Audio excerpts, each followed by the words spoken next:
Greetings, fellow captains, and welcome back to another episode of World of Warships with the Hivehound. And today we actually have the patch notes. It's been released, so information about the Bureau and everything has been released. So we're going to quickly run through the update. We're going to mention everything else in the update, but to be honest with you, I want to focus on the legendary tier ships myself. Okay, so firstly, to start off, we're going to have a 5-week campaign, the Sword of the Pacific. And for the first time, I know many people have been asking about this and been a bit frustrated with it, we're actually getting a tier 7 premium destroyer, which is going to come as in the shape of the Imperial Japanese Navy's Yadachi. It's very much a torpedo boat, but it has the advantage of now, instead of having the option of smoke or torpedo reload booster like we do in the Kagero, this is going to have both, and it's going to have your typical IGN guns where they're not really an offensive weapon, they're defensive or a support firing weapon. The Admiralty backing, as usual, comes with the usual load of boosters. There's Commander XP on the standard package. So when you don't buy the Admiralty backing, there's 250 doubloons and 10 days of premium, a commendation, 10 promotion orders. So there's a couple of bits in there for those who are going to buy the Admiralty backing. Obviously, that gets you the Yadachi. You get an additional Japanese Commander's crate, 3 large crates from the new campaign, 750 doubloons, an additional 26 promotion orders, 975,000 credits, 16,000 global XP, and a bunch of flags and stuff as well. Obviously, the Vladivostok will be available as of Monday, and the entire Russian battleship line will be completely researchable. It's going to be standard tech tree stuff, just like every other nation. So let's head into the Bureau update. So the Bureau is going to be a new page where you can unlock additional rewards for ships. The first being there'll be an introduction to the Bureau campaign, which you can use, which will allow you to unlock the tier 2 Campbelltown. I'm assuming this is going to be incredibly easy to do, because I think most of us have probably already got it. It was given away in a free package on the PlayStation and Xbox stores not so long ago. So in the Bureau, you can activate a project, or if you have a premium account, you can activate 2 projects. You just simply select the project and it'll start. So personally, for myself, I've already played the Yamato. I know what that's like. So I've got a premium account. So I'm going to start the project for both the Gross Curve first and the USS Alaska. Those are going to be my first 2. You unlock them. Sorry, again, trying to keep up with the notes. I've read through them. And basically, you'll be able to assign fleets, so ships, to basically get rewards. You complete missions, and this helps your progress. Every day you log in. When you log out, your research will continue to progress for the next 24 hours. And there is a breakthrough option to use the balloons to speed it up, but you can only speed up 40% of the research. Now, in the first update, it will be impossible for anyone to unlock any of the ships. They've confirmed that you can begin the research, but you're not going to be able to complete it before the end of this campaign cycle. So it's going to take us a little while. They're estimating 1 to 2 months to unlock the ships, to unlock a ship, to complete a project. So if you've got a premium account, 2 to 3 months, and that's going to unlock 2 ships for you. So there's definitely a push here towards selling a bit of premium time to everyone. So to unlock a legendary ship, projects will need to be completed. You're going to have to complete the introductory project first, and this says it takes about a week. So it's going to take about a week to get the Campbelltown. To me, I think that translates as this will take about a day, because the weekly campaigns you can do in a day if you put in a bit of effort and get a bit lucky. After the intro project to complete, after a significant number of players complete the intro project, they're going to collect the data from that and basically adjust future projects. So basically, if everyone goes out there and absolutely smashes this project in a day, what that means is they're going to make everything harder and take longer for us to do in the future. So might be worth taking the initial project a little bit easy, because that'll make things easier for us all in the long run.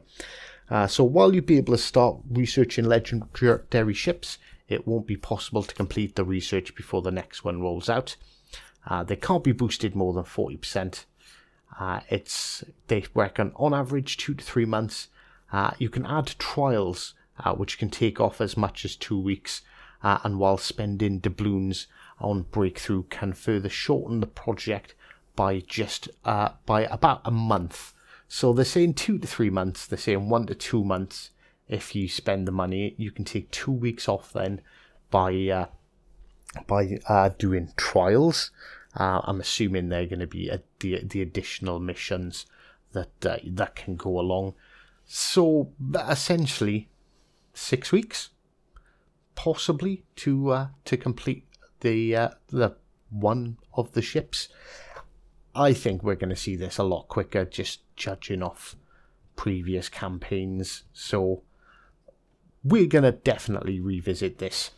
So none of the legendary ships are time gated, so there's no you have to complete it in this time. So it's not going to be like a campaign where you unlock 80 out of the 90, it's the last day and you've got to spend money, otherwise you're going to lose the rewards.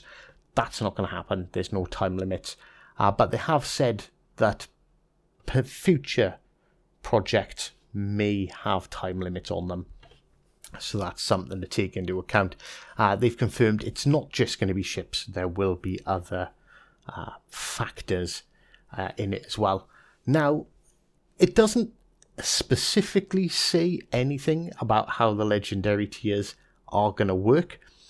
So first of all, we confirm the gross curve first is going to come with the 406, not the 420mm guns, which is the upgraded guns on the PC. The Alaska is going to be fitted with 305mm, and the Yamato is going to have the 460mm guns. There will be some differences made to the Yamato from the early access version, so that's something to pay attention of and to look out for in the next patch notes. So, about matchmaking, they've not said anything specifically, but they have stated there can be up to 18 legendary tier ships in a single battle. Now, I'm going to take that as a prediction of essentially what they're saying is it's just tier 8. No difference. There's not going to be any of the, one Yamato counts as 3 ships, so the maximum you can have is 4v4 of legendary ships in a battle. No, they're saying you can have 9v9, so it's just going to be a tier up. So if you're in your tier 7s, you're going to come up against, you could come up against multiple Yamatos and Alaskas and gross curve firsts all in the same battle.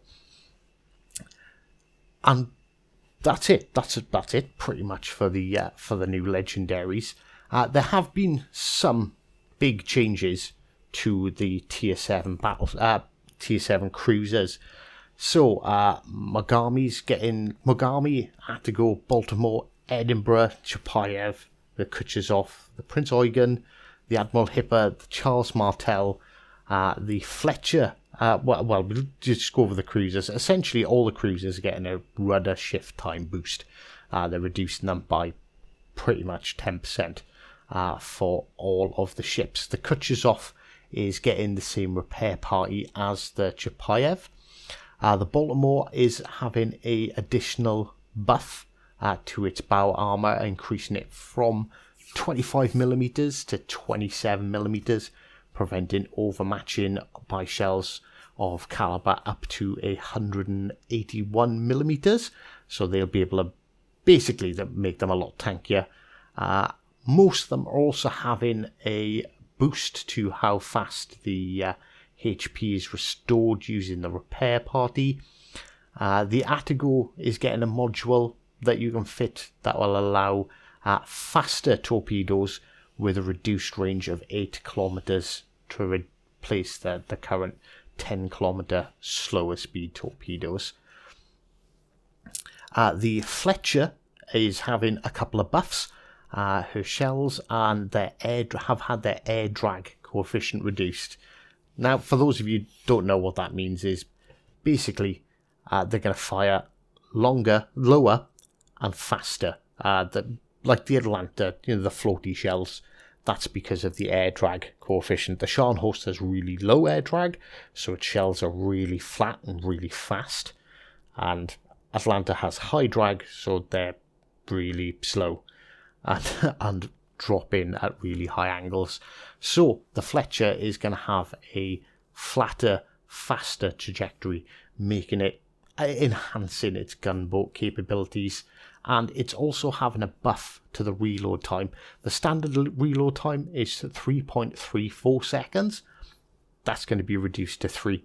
So the Fletcher is going to become much more efficient in killing other destroyers and, well, upsetting a lot of cruisers in close quarters with its AP with the buff. The Vanguard is getting a main battery reload booster, much like the one in the Jean Bart. However, it only holds one charge unless enhanced by commander skills. So we might see a couple of Vanguards with Madden on them, with a bunch of main battery reload boosters, which is going to help that ship. It's tanky, it's really good at setting fires, but it's got a bit of a bad rep at the moment, which is a shame because it really is a good ship. So they have confirmed that it is very likely that the Chapayev is actually going to get a nerf in the next update. I know you see a lot of people complaining about the HE meta and how they're fed up of Chapayev spamming them with HE from 20 kilometers away. So they haven't confirmed what those changes are going to be, but there will be changes to the Chapayev, and it is, in fact, going to get a nerf. So there are a bunch of new maps coming. 3 new to accommodate tiers 6, 7 and the legendary ships. The first one being Greece, which is, I'd say, a fairly open map with quite a lot of islands dotted around. They all have the same sort of basic formations. There's Crash Zone Alpha coming, and the Northern Waters map.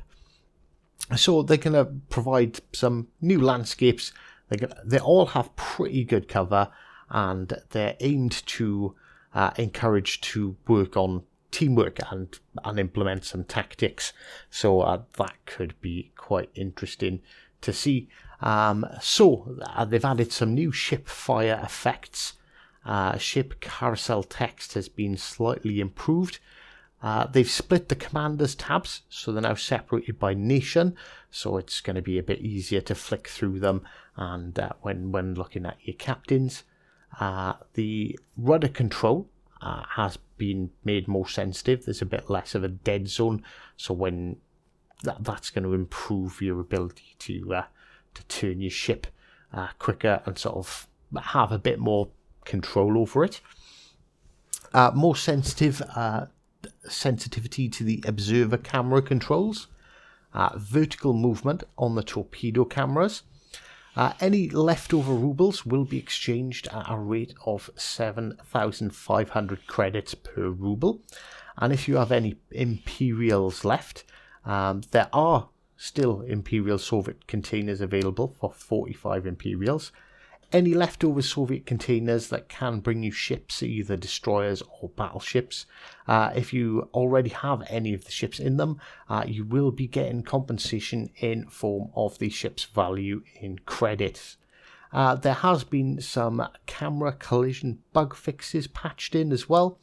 A bug that causes the torpedo launchers to switch unpredictably. That has been repaired.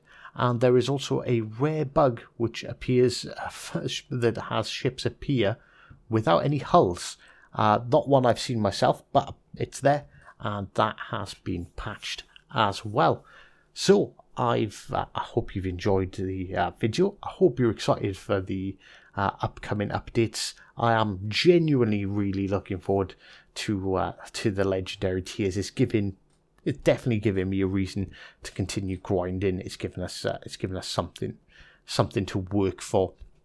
That's for sure. And I am genuinely interested in what they're going to come out with it in future. I appreciate that, yes, you can boost it with doubloons, but only 40%. So people can't just buy it day one and start roaming. They're actually going to have to grind for it, which I'm really quite pleasantly pleased by, in all fairness. So, as I said, hope you enjoyed the video. Feel free to chat in the comments. I'm always checking back in and engaging in the conversation as well. And until next time, take care.